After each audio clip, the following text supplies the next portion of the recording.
Parashat Beaalotekha. So there is a subject in Parashat Beaalotekha, very interesting. It's a famous subject. Everybody knows the subject, but there's a different angle to it. There's always, in famous subjects, you can always study it in a different angle. So over here, the subject is the following. Pesach Sheni. Right?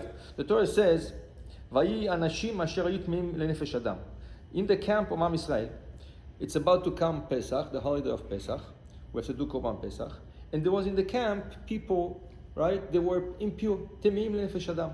Right? Machloket in the Gemara.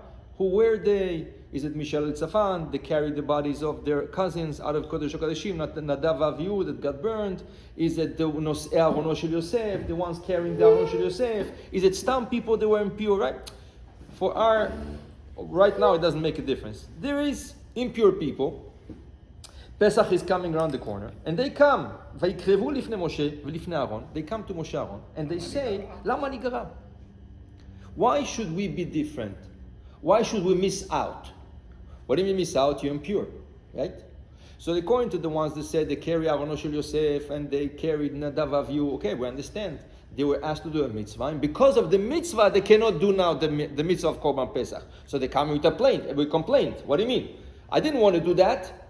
You told me, Moshe Rabbeinu, to carry them out. You told me to carry Arono Shel Yosef. So I did it, but now because I did the mitzvah, I should lose out of a mitzvah, right? So they have a ta'ana. And if there were some people, they were impure, what's their ta'ana? You're impure. Who told you to touch a sheret? Not a sheret. Who told it to tmemet? Who told you, right? But anyways, they're coming with a complaint to Moshe Rabbeinu, Lama nigara? We want to be like everybody else, right? And we want to sacrifice right now, right? We want to sacrifice right now a korban like everybody else. Okay? So what does Moshe Rabbeinu say? Ve'omer elai Moshe, imdu ve'shme'a ma yitzaveh Adonai lachem. Okay, what do you think? I decide. You think I make up the rules? I make up the rule that Tameh cannot bring a Korban Pesach? This is the rules given in Sinai. I cannot make up rules, right? And according to the rules we have of the Torah, Kipshuto, you cannot bring a Korban, right? So Moshe could have just pushed them off. He says, listen. But Moshe Rabbeinu saw in them, what was so special about those people? Usually when they tell a person, oh, you know what, you don't have to put tefillin this morning. What do you mean? Everybody put tefillin this morning. What? No, you're exempted because you didn't feel good. I can show you poskim, I can show you halacha, I can show you. Somebody goes, oh, Baruch Hashem, okay, so I'm free for 1 hour, you know? Somebody's going to say, no, Chaz v'shalom, what do you mean I don't want to, what am I, a goy? What are you telling me, right? Moshe Rabbeinu was happy from the fact that they're coming and that they're not jumping out of joy, oh, we are patur. We don't have to do Korban Pesach this year, right? They're coming to complain. They're coming to demand. Moshe Rabbeinu liked it very much. He liked it very much. He says, you know what? This deserves to ask Hashem. What do you think? Everything I'm going to go ask Hashem, hey, this one asked me for this. You think I'm going to just for any question? No. I could have pushed them off. Moshe Rabbeinu says, I could have pushed you off and say, you're patur. Don't break my head now. I don't have time to discuss, right? But Moshe Rabbeinu, he saw how much they want to do the mitzvah. You know what? You deserve extra attention. Imdu v'shma ma yidaber Hashem. Stand over here and let me ask what Hashem is telling me. Right?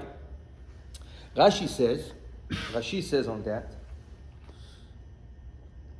Imdu ve'shme'a, right? He says, Ketalmid hamuftach lishmoa mipi rabo. Moshe Rabbeinu is like a student asking his master, Ashrei yelod isha shekach hamuftach. How can you be so sure to say, stand right over here, I'm going to tell you what Hashem says? What, you're going to speak to Hashem right away? How do you know you're going to answer? Maybe Hashem's not going to answer you. No. Ketalmid amuftach. There's aftacha. There's a guarantee. When Moshe is asking Hashem, he gets the answer on spot. Right? This is the level of Moshe Rabbeinu. Shekol zman shaya rotze, haya medaber im HaShekhinah. Whenever Moshe Rabbeinu wanted, he could speak to Hashem. What do you mean? You want to speak to a king. You know how many months you're going to have to wait for an answer? Maybe. Right? And when? And who knows Bechlal? You write us your demand, right? You know, sometimes it takes. And Moshe Rabbeinu wants to speak to Hashem. Melech Malchei HaMelachim. Right? Muftach. He has a haftacha. He has a promise. Hashem told him, whatever you call me, I'm going to answer you. So he just told him, step aside. Step aside. Don't go anywhere. Don't go back to your house. Step aside, let me I call Hashem and ask Hashem what's going on. In Bemet, what happened? What happened? Hashem is telling him, yeah, you're right. Rashi says, Megalgilim zchut al yedei zakai. They have a zchut. They have a zchut to ask such a question, because now I'm going to give you a new mitzvah that I didn't give you a Har Sinai. Now I'm going to give you a mitzvah of Pesach Sheni. That anybody that's going to be impure, right? I'm going to give you you can catch up. So if you didn't do it the first Pesach, you'll be able to do it the second Pesach. We don't understand the ma'ala, the greatness of Moshe Rabbeinu. Lo kam b'Yisrael ke Moshe od. No one in Am Yisrael was like this. No one. Right? Even the biggest chachamim that we ever had, Rabbi Akiva, Rabbi Shimon Bar Yochai, Zohar, everything, no one reached this level. He can talk to Hashem, pe el pe adar berbo, muftach lo, he's promised, do, step aside, I'm going to ask him right away, he's going to answer me. What a level. That's so interesting point of view from the Rabbi Yaakov Kamenetsky. He says the following thing. He says, Moshe Rabbeinu reached very high level, right? Then he says over here that a lot of Nevi'im, right, had to wait for the Shekhinah to talk to them. And they had to prepare for the Shekhinah to talk to them. And they had to go to sleep and they had to see it in the dream, right? So he says, one second. We find a famous Gemara also, which is very famous. In Masechet Mura, page 16a. The Gemara says like this. B'shah sheniftar Moshe Rabbeinu Gan Eden, just before passing away from this world, Moshe Rabbeinu is calling his closest student, Yoshua bin Nun, the one who's going to take over, right, the Anhaga, right, the leadership in Am Yisrael, and he's telling him, Sha'al mimeni kol hasfekot sheyesh lecha. Do you have any doubt? Do you have any halakha you want to clarify? Do you have any question? Do you have any safek? Do you have anything to ask me for, maybe in an hour or two, that's it, right? So, Amar lo, Rabbi, klum enachticha sha'a achat v'alachti lemakom acher? I never went anywhere. I was close to you, minute by minute. You woke up in the morning till you went back to your tent. I was with you. So why should I have a safek? Everything is so clear to me. I just heard over. Sometimes people get experience just from hearing things. You'll find it's very funny. I saw it many times. Sometimes you call kashrus agencies. Who answers? Not the rabbi, the secretary. What's your question? And then she tells you, yes, it's kosher. Excuse me, I didn't call to speak with you. I speak to call to the rabbi, right? No, but I heard the question so many times. I know what the rabbi is going to say already. Sometimes people with hearing questions, they become already rabbis. So to tell you, Yeshua is saying, I was with you the whole day, 24 hours. How can I miss anything? Why should I have a safek? He says, miyad tashash kocho, ken? Moshe Rabbeinu said, got so weakened. What do you mean? So you're on my level? You're like me, that's it. You're ready to take over, that's it.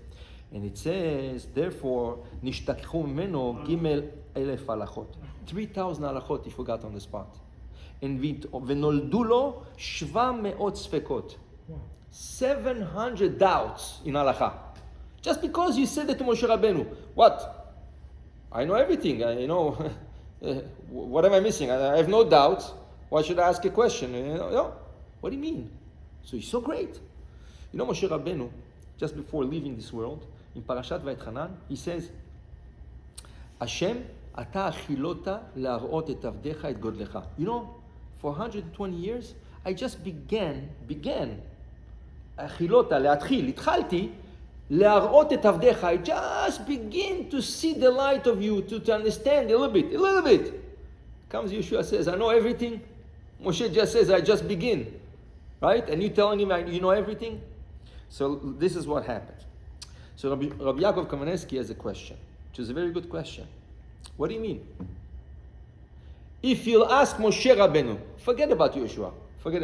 Ask Moshe Rabbeinu. Do you think that Yeshua has any doubts? Do you think Yeshua doesn't know anything? What Moshe Rabbeinu would say? No, impossible. He was yad b'yad. He was hand by hand with me. He should know everything. I taught him everything. He saw so many things by me, right? Moshe Rabbeinu would have said it to Yoshua, on Yoshua, right? So what's the problem if Yoshua says it? This is the emet. This is the truth, right? Yoshua is saying the truth. I know everything, and it's true. He knew everything. Do you see the Gemara says, Noldulo. Noldulo means now the Sfekot came about. Means before Noldulo, he had no Safek. Before that, he knew all the halachot. Just he got punished, so they made him forget 3,000 halachot. Right now, they got, because of punish, they Noldulo. But before he was perfect. So what's the problem over here? Why should we be punished this way? So he says over here something beautiful. He says, Klal. I'll teach you a rule, he says. I'll teach you a rule. The Gemara says, Im Rishonim, if the first generation, כמלאכים, לא. Im Rishonim כמלאכים, they're angels, אנחנו כבני אדם. We are like men, simple men. And if you say they were simple men, we are like חמורים, right? Like donkeys. ואפילו לא כחמורו של רבי פנחס בן יאיר, the father of Rabbi Shimon. Rabbi Pנחas ben Yair had a donkey that knew exactly if the tvua was given maaser, not given maaser, you know? Okay? So he ate only kosher, the donkey of Rabbi Pנחas ben Yair. So we are not even on the level of chamoro shel Rabbi Pנחas ben Yair. That's what the Gemara is saying, right? So he says in Yesod, the rule is the following. With Moshe Rabbeinu, there was a circle that was closed up. This is a generation not to be repeated. Now we're going into a second generation. This generation is going to be called the generation of Yoshua. Okay? Those two generations are not to be compared. Each one was in a different generation. Okay? There's the generation of Moshe Rabbeinu, right? And then the Moshe Rabbeinu was Mechadesh. Moshe Kibel Torah Sinai. He was the generation to get the Torah from Sinai, to teach us directly from Sinai, right? Everything coming after that, it's a new generation. We are now accepting from the Talmid of Moshe Rabbeinu. Not the same thing, right? And that's why the Gemara says in one place, Pnei Moshe kepnei Chama, Pnei Yoshua kepnei Levana. The faces Moshe Rabbeinu's teaching is like the sun. Yoshua's teaching is like the moon. What does it mean? The moon doesn't have a light. Difference. Right? Where does the moon get the light? How does the moon shine at night? It gets the light from the sun. According to the position, to the moon, to the sun, this is where you see it full or half or small, right? So it means there's no light. So whatever is Yeshua is going to teach us, everything comes from Moshe Rabbeinu. It's a different stage, right? Is there? So he says, and after Yeshua, what happened? Look at the Mishnah. Moshe kibel Torah misinai, umsara li Yeshua, vishua lizkenim. Look over there. Doesn't say umsara lizkenim. Doesn't say umsara lizkenim. Moshe kibel Torah misinai, umsara li Yeshua. But by Yeshua, it doesn't say umsara lizkenim. Yeshua lizkenim. Choser mesira, masoret. It's not the same thing. Moshe Rabbeinu was getting from Sinai. He's giving you exactly what he's getting from Sinai. Yeshua is giving you what he heard from Moshe Rabbeinu, which is from Sinai. You understand? But it's a different type of a Torah. It's a different type of generation. That's why the Gemara says, Yeshua katav sifro. Yeshua is going to write his own book. Moshe Rabbeinu wrote Chamisha Chumshe Torah. Yeshua wrote about his generation. How is this book called? Yeshua. What comes after Yeshua? Uzkinim Linviim. And then the Navi Shmuel is going to write his own book. Right? Because it's a different generation. Even Shmuel, Sheshakul, that is compared to Moshe Aaron, right? It's already 2 generations down. It's not the same thing, right? So Shmuel is going to write his book, right? And then comes Zkenim, and then comes, in the Zkenim, what did they write? They wrote the book of Shoftim. The Zkenim wrote the book of Shoftim, their generation. Shmuel is going to write the generation of Nevi'im, his book. So why we have so many books, right? Because different generations. So now he says, what was the Tvi'ah on Yoshua, right? What was the Tvi'ah on Yoshua? What do you want? Okay, the Tvi'ah is the following. The Gemara says in Chagigah that there was 2 rabbis, right?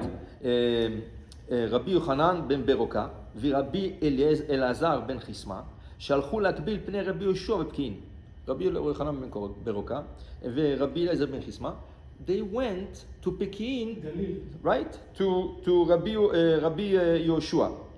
So he told them right away, I couldn't come today. Ma chidush היה בבית המדרש היום. What did you hear new today in Bet HaMidrash? Teach me, because I couldn't come today, so I would like to hear what was said over there in Bet HaMidrash. Listen what they say. אמרו לו, תלמידיך אנחנו. We are your students, right? ומימיך אנו שותים. We drink from your water, right? How can we teach you what was said over there? We cannot teach you anything. You know? You know everything. You are the rabbi. We come here to learn Torah from you. So אמר להם, he told them, אף על פי כן, אי אפשר לבית המדרש בלא חידוש. מסתמה, whatever was discussed over there, Rabbi Yoshua would know, right? But he told them, I want to listen to what was said over there. And probably, maybe, very possible, there was a chidush, there was something new said over there that I don't know. So please teach it to me. So then they told them that if you bring children to Bet HaMikdash, right, it's a big schut for the parents. So he said, oh, what? You had a jam, you had a jewel in your hands. You didn't want to tell it to me. I asked you, you told me no chidush. But look, it's a beautiful chidush. I didn't know about that. Why? Because Rabbi Yeshua ben Hananiah, right, his mother put him in Bet HaMidrash in a small carriage. She put him since day one. And Rabbi Yochanan, his master, said, Ashrei Olato. Wow, what a schut he has, that from day one he's sitting in Bet HaMidrash listening to Torah the whole day, right? So he says, what?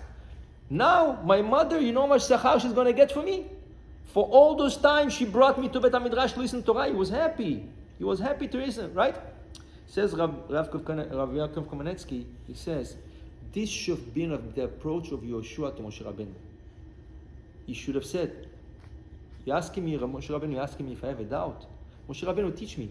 I don't know anything. I drink from your water. I drink from your Torah. Now you're going to leave. I don't know. You want me to ask you doubts? I don't know. There's probably so many things that I don't know. You are my master. Teach me, right? That's what he should have said. Not say, oh, I know everything. You know, I know everything. No, the approach should have been, you are my master. You are my Rav, right? You teach me. I don't know. You're asking me to ask you a safek? I don't know Bechlal. You know, one of the things when you learn with Balei Batim, what do you expect them to be rabbis or something? Alvai. But one of the things why you learn with Balei Batim is they should learn to ask questions. People sometimes don't know it's a question. Milk and meat mixed together somehow in the kitchen. The guy say, oh, it's okay, I just want to wash it. Sometimes big shelot, right? But if they learn, they're not going to paskin, they're not going to decide. Oh, you know what? Whoa, according to what I learned, it might be a question. The reason you learn with Balei Batim, they should know when to ask a question, because some people, she'eno yodea lish'ol. She'eno yodea lish'ol means some people do not know even it's a question, they don't know how to ask. So you learn with those people, at least when they have a question, they come to a Rav and they ask a question. This is a ma'ala of Balabait, to know lish'ol she'elot, right? So Yeshua should have said, Rebbe, I'm sorry, I don't know what to ask you even, because I don't know what I don't know, right? One time, the Tzemach Tzedek, he hired somebody to give him musar. So the Rav that he hired, Rabbeinu, I think it's a mistake. I'm going to give you musar. You have to give me musar. What am I going to tell you? What musar? So he said, listen, I hired you, right? You give musar to people? Say whatever you want. I'm going to listen to you. I'm not going to contradict you. Say whatever you want to me. So he told him like this. He told him, you know, Rebbe, there's a big difference between me and you. The difference between me and you is what you know, I don't even start to grasp. I'm too small. I'm like this, too small. Next to you, I'm small. Okay. But one second, Rebbe, I want to tell you something else. The difference between me and you is small, between the difference what you know and what you don't know. What you don't know is a big difference between us two. I don't know, but there's a small gap between me and you. I don't know a lot of things maybe, but the gap is like this. But the gap between what you know and what you don't know is like this. Tzemach Tzedek started crying. He started crying. Tzemach Tzedek, as much as great he was, he wrote Shulchan Aruch and everything, whatever you want, right? The thing is, when you realize how much you don't know, you start to cry. Understand? So how can Yeshua say, I know everything? Yes, man, you know everything. Okay. But Moshe Rabbeinu says, I don't know nothing. Ata achilota. I'm starting to begin. And you saying you know everything. You know how much Torah rechava min hayam? Olam haba is going to sit. You're going to sit the whole day learning Torah. The whole day. It's not going to be. It's going to be endless, right? So some people look at the libraries. Wow, all those books. I'm going to start. All those books. Those books are nothing compared to what you don't see it. If you go to big libraries, go to the library of Rav Yosef, 30,000 books, right? And this is nothing compared to the books in a real library in Yerushalayim, in Mossad Harav Kook. Go see how many books, 50,000, 60,000 books, And today you have programs, right? They have 100,000 books. You buy a CD with 100,000 books. Where did they have time? Where did they have time to learn on this? Right? I want to finish off with a nice chidush of the Satmar Rebbe. The Satmar Rebbe said, one time there was a Rav, a Chashuv Rav. His name was Avraham Kalmanovich. He was a Rosh Yeshivat Mir. Right? He was a Rosh Yeshivat Mir. And one time he was with the Satmar Rebbe. They were sitting by a table, and he said, there is a Gemara that says, Arishonim, right? Amar Rabbi Yochanan, Eruvim Nun Gimel. Amar Rabbi Yochanan, Libam shel Rishonim kipitcho shel Ulam. The heart of Rishonim is like the size of an opening of the Ulam. Ulam, when you come to Beit HaMikdash, you come to Azarat Nashim. The first thing you go to Azarat Nashim, right? Then you go 15 steps, you go up 15 steps, you're in front of two big doors. It's called Sha'arei Nikanor, right? You open the doors, then you have a space, it's called the Ulam. There's a Mizbeach over there, right? And they do the Korbanot over there. And then after that, you have like 12 steps, and you go into the Echal, what's called the Echal. In the Echal, you have the menorah, you have the Shulchan, you have the Mizbeach HaZahav, and you have Kodesh HaKodeshim, right?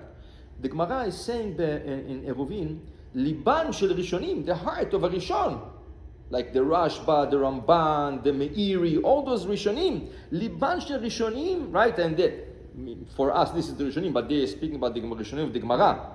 The Gemara is Rishonim. Libam shel Rishonim kipitcho shel Ulam, like the size of the Ulam. V'libam shel Acharonim, but the Acharonim who came after them, kipitcho shel Echal. So Rashi says, what's a Ulam, what's Echal? He says the size of the Ulam is 20 amma, like 10 meters. It's wide 10 meters, right? The Echal, when you come to the Echal, where the menorah, the Shulchan, everything, the door, the frame of the door, right, is 10 amot. This is the difference between a Rishon and a Acharon, right? So, as the Rabbi Avraham Kamenovich and the Satmar Rebbe was speaking, so the Satmar Rebbe was very sharp. He told me, what comparison is this? What, we're talking about measures? Right, the heart is a measure. Heart is 20 amma, heart is 10 amma. What did Chamim? There's something over here that Chamim wanted to teach us. It's not just the size, right? So just say, Libam shel Rishonim rachav and Libam shel Acharonim katzar. Why did they use those examples of the Echal, of the Ulam and the Echal? Why those two examples? So he said something beautiful, the Satmar Rebbe. He said, there's a big difference between the Rishonim and Acharonim, which means what? He says Rishonim, they were always on the stage of a Rishon, which means when a Rishon Achal is considered a Rishon. When the Rishon Yashan is considered a Rishon. A Rishon Medaber, when he spoke, is considered a Rishon. Afilut Aset Ta'ut, even a Rishon said a mistake in the Gemara, is a Rishon. He says Acharonim, it's not the same thing. When you go to sleep, are you a big Rav? When you eat, are you something great? No. You're doing the Echeret. But the Rishonim, eating, sleeping, all those things, they were Rishonim. Chachamim wanted to illustrate this, how? The Ulam doesn't have doors. There's no doors. Once you get into the Ulam, right? Like you go up the steps, you have Nikanor. But once you're in the Ulam, there's no doors over there. It's open, it's always open. The Echal has two doors. At night, they close the doors. Okay? So what's the comparison? I said the Satmar Rebbe like this. A Rishon, his heart is never closed. He's always a Rishon. Whatever he does, he eats, he sleeps, he learns, he talks. This is a Rishon. Never closed. The doors are never closed for a Rishon. Achronim, sometimes he's a Acharon, and sometimes a regular person, And who are we speaking about? Time of 2,000, 3,000 years ago. Rishonim Achronim shel Gemara. Imagine as the generations go down, how much less? How much less? So this is the Rishonim and Zichronim. So compare Moshe Rabbeinu and Yoshua, right? Already Moshe Chama, like the sun. Yoshua Kilvana. You understand? So this is what Rashi is saying over here. Ashrei Elod. You know what the Ma'ala of Moshe Rabbeinu? He could have spoke to Hashem whenever he want. He said, "Step aside. I'm going to give you an answer in a second. I'm going to talk to Hashem." We don't understand Ata Achilota. We read the Rashi, we read the Torah, and we just start to understand the Ma'ala of Moshe Rabbeinu. Just what? We have to say, Matai yagiu ma'asai le'maaseh avotai. When can I reach those levels? So you have to aspire, right? You have to try to reach. If you reach or not, but at least you want, like those people, they didn't want, Lama nigara, why should it be less, right? They didn't want to be less. Us also, why should I be less from the Rishonim, from the Acharonim? I want also. But if you want, eventually you're going to get somewhere also. Baruch Adonai le'olam. Amen ve'amen.